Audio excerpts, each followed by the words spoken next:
Never miss the opportunity. Well, you know the phrase I'm talking about. Never, I'll think of it while we're talking. More Indians are turning to mobile payments as India struggles with a shortage of cash.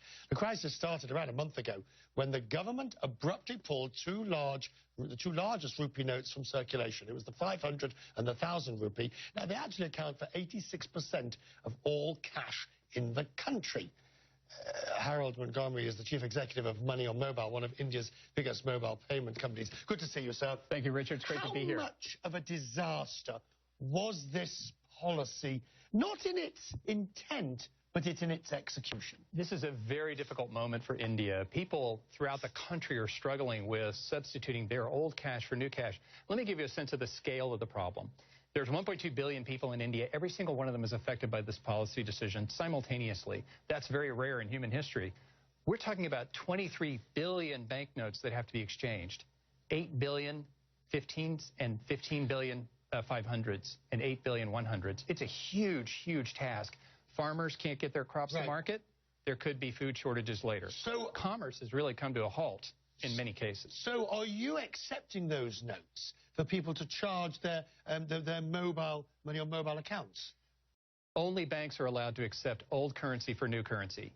So our audience is at the lower end of the pyramid. They're mostly dealing in hundreds and fifties anyway. So this problem isn't as exaggerated where my company operates. We're dealing with the unbanked.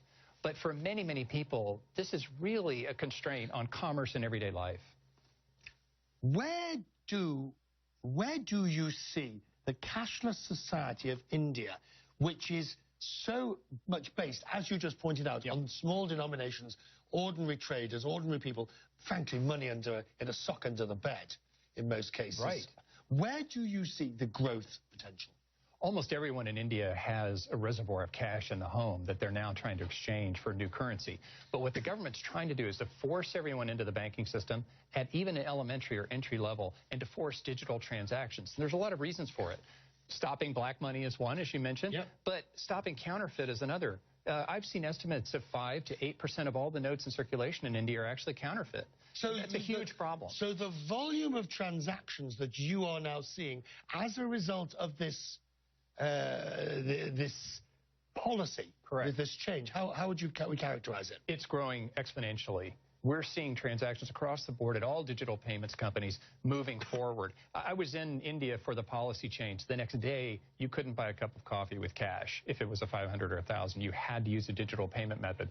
People who didn't have them yesterday are getting them today. Smartphone sales are growing because they enable digital payments more easily. So when I say others' misfortune is your good fortune, I mean, I'm not being nasty. It's an extraordinary stochastic market opportunity for my company and others similarly situated. I admire your honesty, sir. Thank you. Thank you very much indeed. Richard, thanks for having me. Now, smartphone apps.